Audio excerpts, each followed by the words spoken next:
Pois, com efeito, quando devíeis ser mestres, atendendo ao tempo decorrido, tendes novamente necessidade de que alguém vos ensine de novo quais são os princípios elementares dos oráculos de Deus. Assim, vos tornastes como necessitados de leite e não de alimento sólido. Ora, todo aquele que se alimenta de leite é inexperiente na palavra da justiça, porque é criança. Mas o alimento sólido é para os adultos, para aqueles que pela prática têm as suas faculdades exercitadas para discernir não somente o bem, mas também o mal.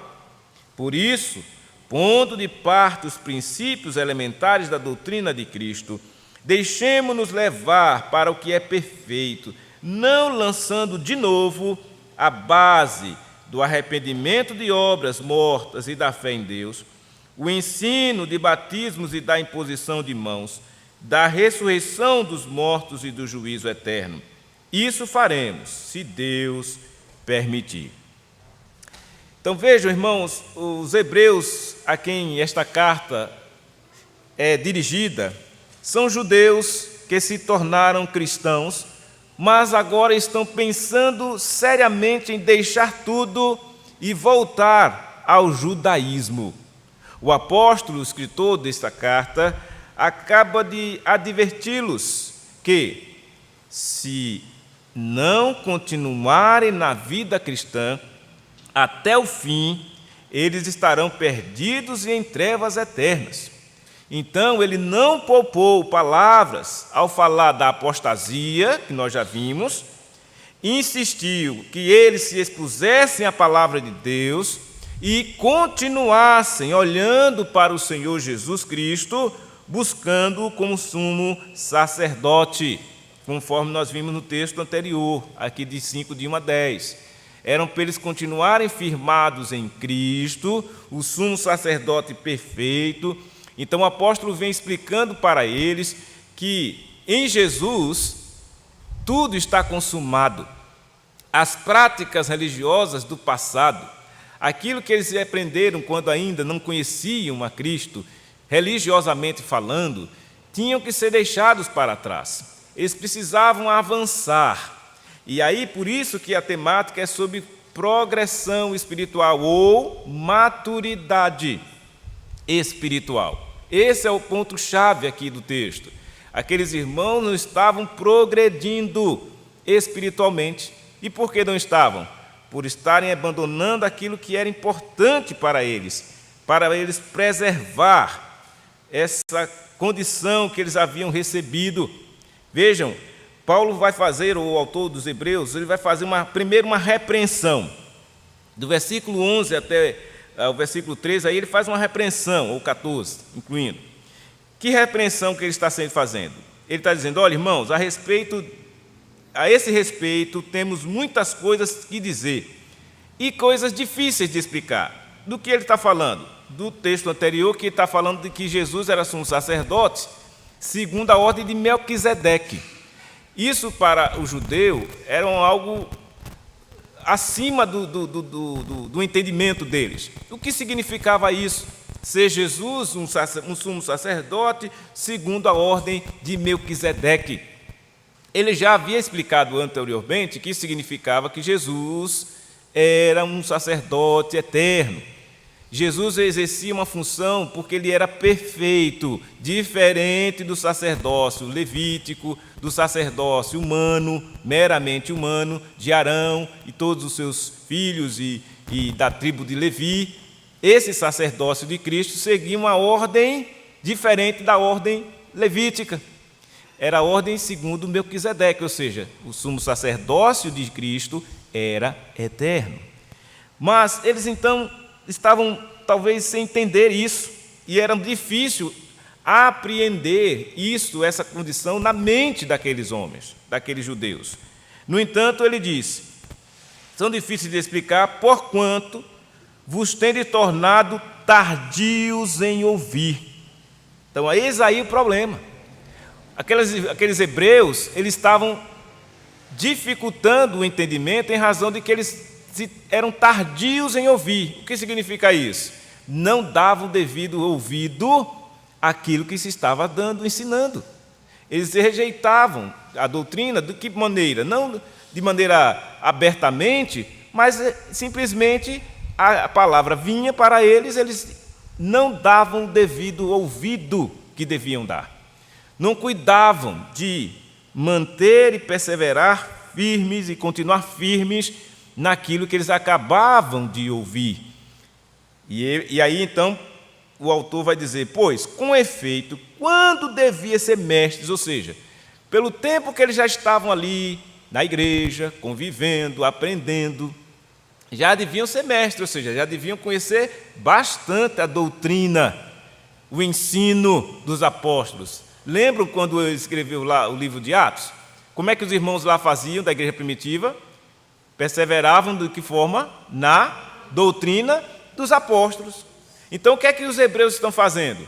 Deixaram de fazer isso, de perseverar na doutrina dos apóstolos. Consequentemente, eles não desenvolveram a sua fé ou a sua salvação.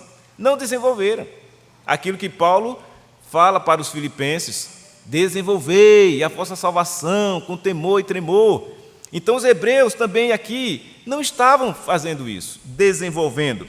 E isso causava uma condição que ele chama aqui de criancice. Eram como meninos, não desenvolviam. A fé deles era uma fé de criança. Não é? Então Paulo está dizendo, ou o autor dizendo assim, olha, quando vocês deviam ser mestres, vocês, com efeito, atendendo ao tempo decorrido, vocês deveriam ser mestres, tendes novamente necessidade de que alguém vos ensine. Então veja, os irmãos, apesar de muito tempo já ali no convívio da igreja, eles estavam necessitando de que alguém ensinasse de novo quais eram os princípios elementares dos oráculos de Deus.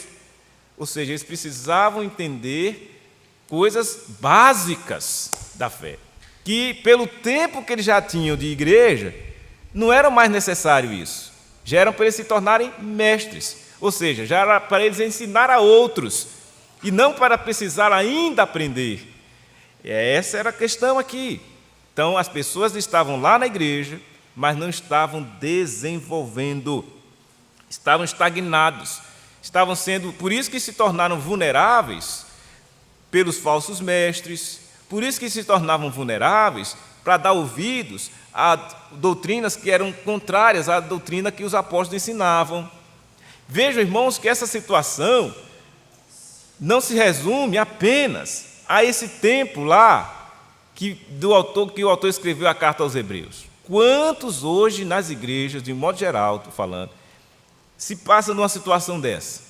Está lá no convívio, na igreja, mas não aprende, não compreende e, consequentemente, não desenvolve a sua condição, a sua vida cristã, a sua vida espiritual. Daí, quando surgem os problemas, mas fulano, rapaz, tanto tempo de igreja e fez isso. Fulano, rapaz, tanto tempo lá e, de repente, não desenvolveu, não progrediu, não amadureceu na fé. Diferente de outros que amadurecem na fé. E vocês, olha, fulano, quando chegou aqui era assim, assim, mas agora, ó. Por quê? Amadureceu na fé. E essa maturidade na fé, esse progresso espiritual, de onde é que vem? Será que é de alguma experiência diferente? Não, simplesmente do apego à palavra de Deus, do continuar perseverando na doutrina dos apóstolos. Essa é a chave para progredir espiritualmente. O afastamento disso é a causa de muitas tristezas, muitos abandonos, muitas apostasias, porque se afastam da boa e perfeita vontade de Deus, como nós vamos ver lá em Romanos 12. Mas vejam, então, a repreensão era esta, era importante eles perseverarem, eles tinham que continuar firmes. E aí se faz uma pergunta importante aqui para a nossa reflexão. Diante dessa repreensão aqui feita pelo apóstolo, em como é que nós estamos em nossa progressão espiritual. Como é que nós estamos amadurecendo na nossa fé? A resposta a essa pergunta vai ser óbvia e vai ser clara na medida em que você pode, fazendo sua autoavaliação, dizer: graças a Deus, eu estou caminhando bem, eu estou buscando ao Senhor, eu estou orando ao Senhor, estou lendo a palavra de Deus, eu estou aprendendo as Escrituras e estou começando já a ensinar a outros, ou seja, discipular outras pessoas. Quando estiver nesse nível, você já está realmente progredindo espiritualmente. Mas, por outro lado, se você for analisar e dizer: puxa vida, eu parei no tempo, eu sei que Jesus é meu Senhor, eu sei que Jesus é Salvador, eu sei das bases, né, dos princípios elementares da palavra de Deus, mas não é só isso. Você precisa progredir na fé. Você não pode se conformar apenas: já sei, estou salvo, Jesus é quem salva, Deus é amor, e tal, e pronto. Não, tudo isso é importante, é básico, mas você precisa avançar. O que significa isso? Se aprofundar. Por isso a importância de estar na igreja, nos cultos, na escola dominical, na semana, nos estudos bíblicos. Por quê? Porque é aí onde você vai amadurecendo a sua fé, à medida que você vai aprendendo a palavra, e essa palavra não só aprendendo, mas também crescendo na graça e no conhecimento do nosso Senhor e Salvador Jesus Cristo. Isso é muito importante, o conhecer a Deus de maneira mais aprofundada. Por isso, diante dessa situação, ele diz: ora, alguém que vos ensine de novo, né, os principais elementares, os princípios elementares, assim vos tornaste como necessitados de leite e não de alimento sólido. Ou seja, continua sendo uma criança. Já imaginou quão terrível é, né? Os pais aqui presentes, né? Quando a gente teve nossos filhos, e as preocupações que eram, porque o menino, né, se alimentava do leite, e a gente corre atrás, e se a mãe não tiver o leite, vai ter que adquirir o leite, porque é a necessidade básica para a criança. Mas quando a criança chega a determinada idade, o que é que a gente faz? Precisa desmamar, precisa tirar dela aquele leite, porque aquele leite não mais supre toda a necessidade que ela tem. Então é preciso dar um alimento mais sólido, conforme a norma pediátrica. Atualmente, até 6 meses de vida, a criança é só leite materno. Passando disso, aí começa a introduzir o alimento mais sólido. E assim sendo, você vai vendo o desenvolvimento daquela criança. Ela vai sendo desmamada, vai sendo tirada, a mamadeira vai sendo escanteada, e ela mesma também, por desenvolver, vai querendo outro tipo de alimentação, de comida. Por quê? Porque é o natural, é assim que a gente espera, né, que os nossos filhos desenvolvam desta maneira. E aí ele usa essa figura de que um crente que vive só vivendo na base do leite, do alimento básico, ele não desenvolve. Se uma criança chegar a determinada idade e ela ficar só no leite, já é motivo de preocupação, né? Meu Deus, meu filho só toma leite, meu Deus, e agora? 2 anos, 3 anos, 4 anos, e ele não sai daquele tipo de alimento ali. Aí vai no médico e diz: ele está anêmico, olha, está faltando vitamina, olha, está faltando isso. Por quê? Não está progredindo, não está desenvolvendo. E aí é uma preocupação. Então, o autor aos Hebreus usa essa figura da criança que necessita de leite na sua tenra idade, na sua condição de bebê, mas que logo depois ela vai, quando cresce, desenvolve, precisar do alimento sólido. Então ele está dizendo que um crente que não desenvolve é como uma criança que só bebe leite. Logo é uma coisa imatura. Não, até mesmo porque não vai suportar o sólido se ficar ali, só naquele leite. Daí dá os problemas que dá na saúde das pessoas. Por isso é preciso atentar para isso. Nós não podemos, irmãos, viver a nossa vida cristã como criança. A gente tem que ser, já na condição que estamos, como adulto. Considerando os novatos, tudo bem. Quem é novato é uma criança mesmo na fé, né? Quem está iniciando a sua carreira cristã é como um bebê mesmo. Precisa do leite, da base espiritual. Mas quem já está há tempos na igreja tem que ter desenvolvido, tem que estar desenvolvendo a sua fé, a sua salvação. Essa é a exortação aqui que o apóstolo vai fazer, dizendo assim, do versículo, no capítulo 6, de 1 a 3. Por isso, pondo de parte os princípios elementares da doutrina cristã, ou seja, olha, não é que você vai rejeitar e dizer, não quero mais saber daquilo que eu aprendi lá na base. Não, a base sempre é importante. Mas só que você já chegou numa condição que você não pode estacionar ali. Você precisa desenvolver. Então a exortação vai exatamente para que você progrida na sua fé.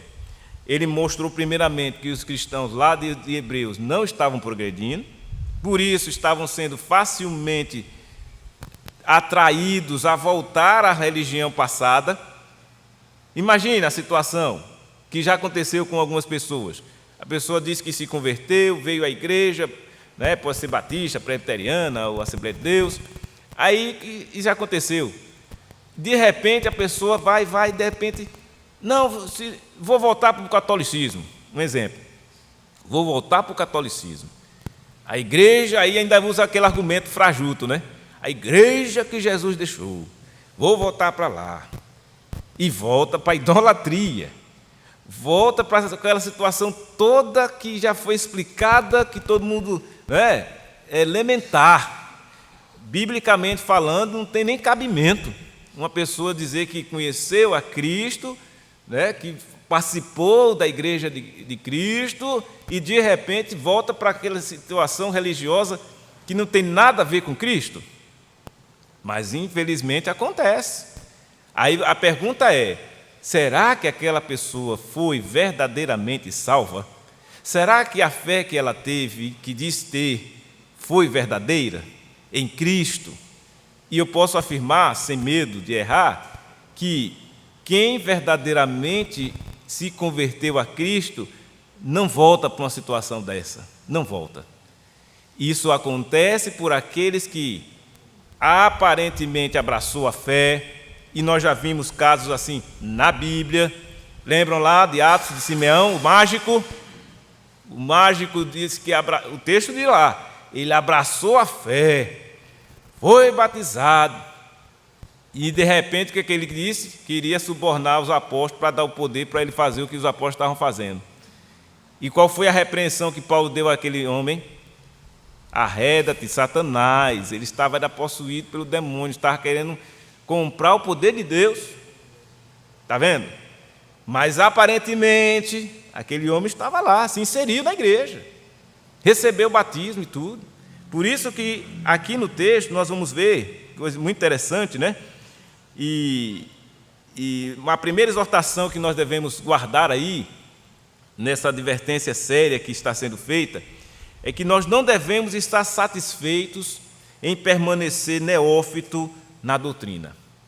O que é o neófito? O neófito é aquele que está no início da fé cristã. É neófito. Ele não conhece aprofundadamente, ele não sabe muita coisa, está começando a sua carreira cristã. Mas nós não podemos estar satisfeitos em permanecer neófito da doutrina. Não pode ficar se segurando só no leitinho, precisa avançar. Segunda a exortação feita é que nós não devemos nos conformar com o básico. Não devemos nos conformar com o básico. E aí é onde está o caminho para a maturidade. Quando você diz, não, eu vou buscar, eu vou compreender melhor, eu vou buscar ler melhor, vou buscar literatura boa, vou me aprofundar melhor no estudo da palavra, vou adquirir uma Bíblia de estudo, vou estudar a Bíblia. Eu vou à igreja para estudar a palavra, não vou perder minha escola dominical. Eu achei interessante, um dia desses, chegou um jovem aqui, dizendo assim, que era de outra igreja, mas olha, eu vim aqui porque eu quero uma escola dominical com mais conteúdo, substância, porque, segundo ele, naquele estava não tinha. Foi palavras dele. Veja, não é que ele abandonou a sua igreja, nem quis sair da igreja, não. Até está lá de volta. Mas eu achei interessante a condição, o critério que ele usou. para vir à igreja porque ele estava procurando um ensino, uma boa escola dominical. Olha a responsabilidade que a gente tem de realmente transmitir bom conteúdo, a boa doutrina, dar alimento sólido para as pessoas. E isso é importante que a gente seja identificados assim. A igreja que ensina a boa doutrina e fiel doutrina dos apóstolos, doutrina de Cristo. Isso deve e servirá como um atrativo para aqueles que de fato querem crescer e desenvolver na sua salvação. Então, o caminho para a maturidade é não se conformar com o básico. E aí você vai começar a crescer em maturidade espiritual. De modo que isso significa dizer que o caminho da maturidade é o caminho da mente. Em que sentido? É conhecendo que nós crescemos. Quanto mais você conhece da palavra de Deus, mais você cresce. E você vai começando a desenvolver a sua fé. Isso é muito importante. Mas é claro, irmãos, que ninguém pode edificar sobre as verdades fundamentais se não as conhece. É necessário conhecer o básico, para do básico chegar nas outras áreas de conhecimento. Então é necessário conhecer. Por isso que o apóstolo, ele afirma, ele dá essa informação aqui nos versículos, na segunda parte dos versículos 6, versículo 1, a parte B. Veja, ele diz assim: deixemos-nos levar para o que é perfeito, não lançando de novo a base do arrependimento de obras mortas e da fé em Deus. Ele está falando de quê aqui? Ele vai mencionar aí 6 doutrinas básicas, viu? As 2 primeiras, arrependimento das obras mortas e da fé em Deus, significa, está relacionado a quê? A salvação. Isso é doutrina básica. O que é preciso fazer para ser salvo? Arrepender-se e ter fé, não é isso? A fé e o arrependimento vai acontecer o que no coração da pessoa? A conversão. É doutrina básica. Então, a conversão acontece quando a pessoa se arrepende e crê. É a salvação. Então, doutrina básica. O segundo par de doutrina é quando ele fala aí, diz assim: o ensino de batismos e da imposição de mãos seria as ordenanças, Batismos são as ordenanças. E aí vai tratar exatamente da vida cristã diária. Pós-batismo, quando você é inserido na igreja, o que é que vai se prosseguir? O seu viver como cristão, é a sua vida cristã. Por isso vai englobar aí a santificação. E o terceiro aspecto, quando ele fala da ressurreição dos mortos e do juízo eterno. Aí ele já está falando para onde vai a vida cristã. Qual é o destino? Ressurgir e viver eternamente. Haverá um juízo e haverá a vida. A ressurreição para a vida e a ressurreição para a morte.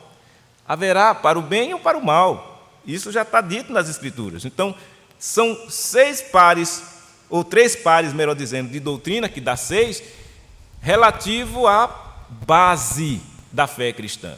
A salvação, a vida cristã e, por fim, o destino da alma que está em progressão para a sua salvação.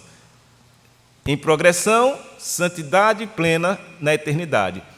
Está estacionado, parado, sem desenvolvimento, vai estar correndo o perigo e o risco de acontecer a apostasia, de perder exatamente o rumo que aparentemente estava trilhando.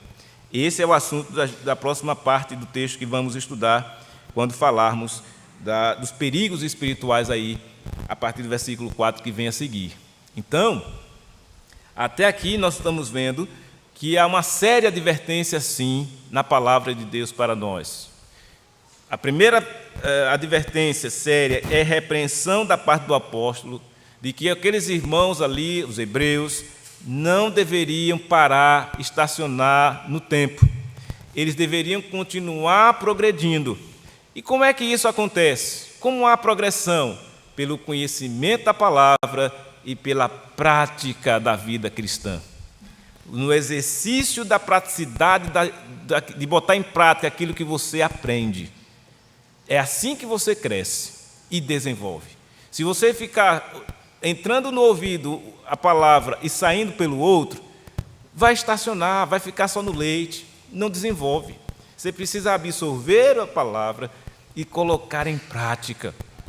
De fato, viver essa vida cristã diária, em santificação.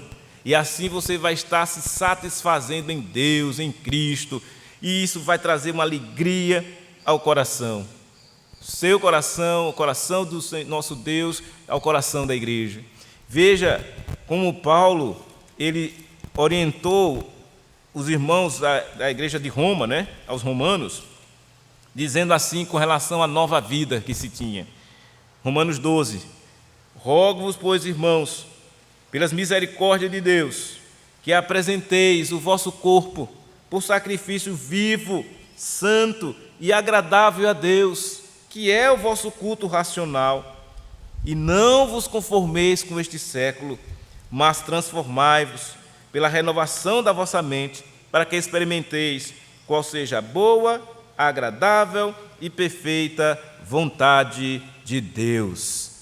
Meus irmãos, essa é a condição que é preciso desenvolver a nossa salvação. Por isso que todo progresso espiritual, sem exceção, está ligado ao entendimento. Se você entender o Evangelho, a palavra de Deus, isso vai lhe trazer a maturidade espiritual. E isso é muito importante, sempre foi, nos tempos bíblicos e ainda hoje, e o será.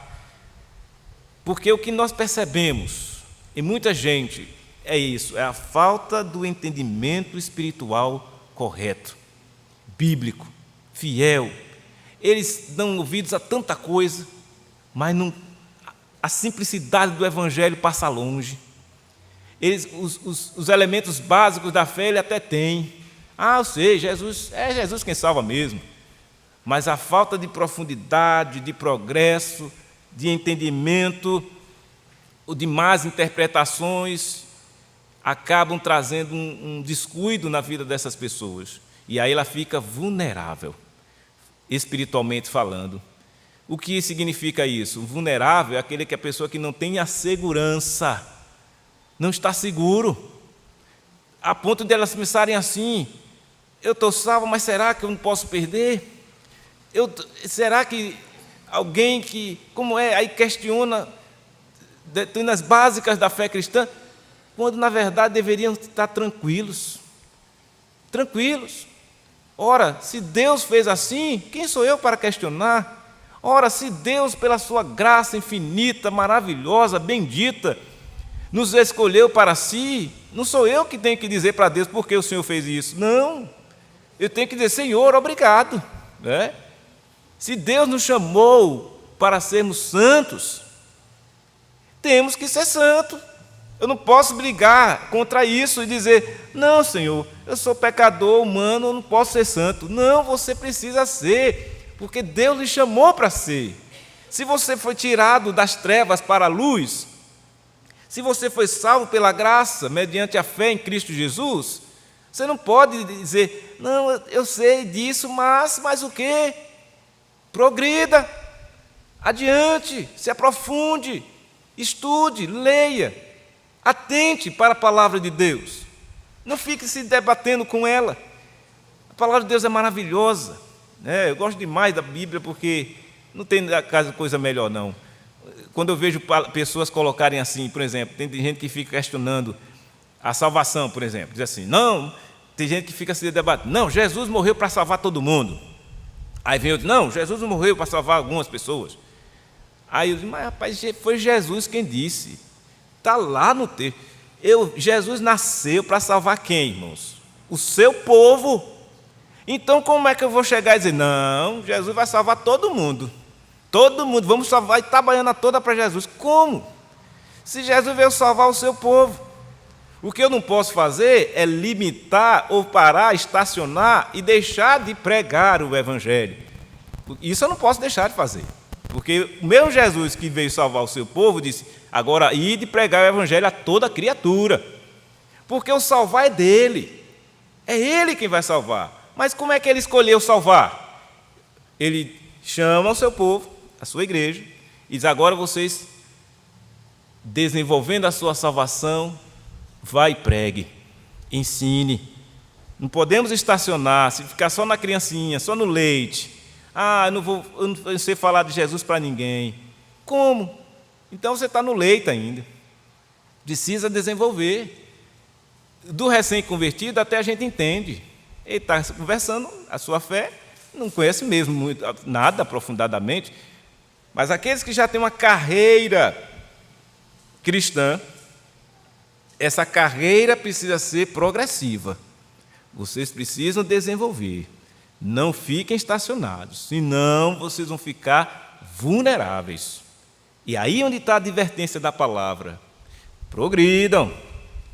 Não façam como os hebreus, que estavam querendo regredir. Vocês têm que progredir. E qual é o caminho para a progressão espiritual, a maturidade espiritual? Conhecer a palavra de Deus. Aprofundar-se nisso. Não é conhecer superficial, por alto. E como é que se conhece? Só lendo, só ouvindo, só se aprofundando mais e mais. Se ficar naquela de, olha, eu já sei de tudo. O que é que você sabe? Eu já sei que eu sou salvo por Jesus. Pronto, isso é básico. Eu já sei que é pela fé. Eu já sei que eu preciso arrepender-se. São básicos. Arrependimento e fé é a base da fé cristã. Eu já sei que tem o céu. Eu já sei que vai ter ressurreição. É básico. Eu já sei a respeito do juízo final. É básico. Mas também você já sabe que tem que viver uma vida santa, uma vida de desenvolvimento da fé. Você também sabe. Está aqui delineado pelo apóstolo. Vocês querem voltar ainda, ficar só nisso? Desenvolvam. E Paulo foi categórico aqui em Romanos: irmãos, pelas misericórdias, apresente o vosso corpo por sacrifício, vivo, santo e agradável a Deus. E demonstrem essa transformação como aonde? Na vossa mente. Transformai-vos na vossa mente. Não é essa transformação aparente, como vejo muitas pessoas dizer assim: fulana se tornou crente, agora mudou a roupa. Não quer dizer muita coisa. Mudar a roupa não é atestado de mudança. A mudança é aqui, na mente. A mente, entenda-se, ligada ao coração. É a transformação da alma, que o Evangelho, de fato, transforma. E também nos conduz agora a um viver santo e agradável a Deus. Se assim fizermos, irmãos, atentando para essa advertência que a palavra de Deus está dizendo, se você, porventura, já está em desenvolvimento, glória a Deus por isso. Que o Senhor continue assim, que os irmãos continuem desenvolvendo a sua salvação. Se, porventura, não, que a partir de hoje desperte-se para progredir na sua fé. Não estacionando, nem dizendo: não, olha, o mundo está assim, o mundo é isso, o mundo é aquilo. Sim, mas você não tem que se guiar pelo mundo. O seu guia é outra coisa, você tem a palavra de Deus em suas mãos. Não seguir pela fé dos outros. Não, é você, sou eu, é cada um de nós. E cada progressão de fé de cada um, quando se unir, é a força. É a igreja forte, sadia, que ama a Deus, que ama a sua palavra. E aí, consequentemente, que vai amar uns aos outros. E assim é a igreja fortalecida no Senhor. Não é fortalecida nas aparências, nas amizades, nos bons relacionamentos, nada disso. O fortalecimento no Senhor é isso, é na palavra dEle. É o que nos une, é o que nos faz entender: olha, o que foi que nos salvou aqui? Jesus. E onde é que nós aprendemos isso? Nos Evangelhos. E a palavra de Deus diz o quê? Que agora nós devemos amar a Deus e ao próximo. Esse é o mandamento. Então, todas essas coisas básicas, elas vão fluir naturalmente num coração verdadeiramente transformado e alcançado pela graça. E, portanto, vai ser estimulado esse coração, essa alma, a desenvolver a sua progressão espiritual, a sua maturidade espiritual. Eu creio que é o que tem necessidade urgente na igreja brasileira, na igreja como um todo, na igreja cristã, é o crescimento em maturidade espiritual. A igreja de Corinto tinha uma imaturidade grande. Aí Paulo escreveu assim: irmãos, eu não posso escrever a vocês porque vocês são como meninos. São como meninos. E ele diz: não pode, irmãos, ficar assim. Tem que desenvolver. Não pode ficar na meninice, na criancice. E aí, qual que estava acontecendo lá em Corinto? Qual era a meninice do povo? A falta da doutrina. Eles estavam fazendo o quê? Começou a bagunçar o dom de língua, começou a bagunçar as profecias, começaram a distorcer tudo. E aí Paulo teve que ir lá: olha, eu prefiro falar 5 palavras que entendo do que 1000 que ninguém entenda. E aí Paulo precisou regulamentar a situação. Olha, irmão, se porventura alguém receber aqui esse dom de falar em língua, tem que ter intérprete. Não é aleatório assim, é uma loucura. Um lá se levanta no meio de todo mundo, começa a falar. Paulo: sim, espera aí, irmãos. E aí Paulo teve que dar toda a orientação àquela igreja. Ali do início, né, onde até estava realmente aflorando a igreja primitiva, e o Espírito Santo de Deus ainda estava se utilizando exatamente daqueles dom de línguas e tal, que era uma necessidade naquele contexto ali, precisou ser regulamentado. Por quê? Porque geralmente, se deixar o ser humano por si só, vai bagunçar, vai criar problemas, situações, e aí por isso que acontece em muitos contextos de igreja, situações realmente vexatórias, vergonhosas, de pessoas fazendo coisas absurdas, dizendo coisas absurdas, fora totalmente da palavra de Deus. E aí você diz: olha, é menino na fé, não desenvolveu, não conheceu a palavra, não se aprofundou, não entendeu, e por isso está aí do jeito que está. Então, pela graça de Deus, que nós mantenhamos então firmes no propósito maior de estar a serviço do Senhor, a fazer a sua vontade e desenvolvendo, sim, a nossa fé com maturidade espiritual. Oremos, então. Ó Deus, nós louvamos e bendizemos o Teu nome e agradecemos ao Senhor pela Tua palavra que nos adverte seriamente sobre o desenvolvimento espiritual que devemos ter, sobre a nossa maturidade espiritual. Ó Deus, pedimos que o Senhor tenha misericórdia de nós e que nos ajude na nossa trajetória, que nos informe, ó Deus, que possamos buscar esses informes na Sua palavra, que possamos nos aprofundar mais e mais no estudo da palavra, para que assim, ó Deus, cresçamos sim em tudo aquele que é o cabeça, Cristo, cabeça da igreja do Senhor. Obrigado, Deus, por nos dar esse privilégio de estarmos aqui nesta manhã e, ao ouvir a Tua voz, a Tua palavra, possamos sim continuar progredindo mais e mais, para que possamos, através do nosso viver, glorificar e honrar o Teu nome. É o que pedimos assim, no nome santo de Jesus, Senhor e Salvador nosso. Amém. Amém.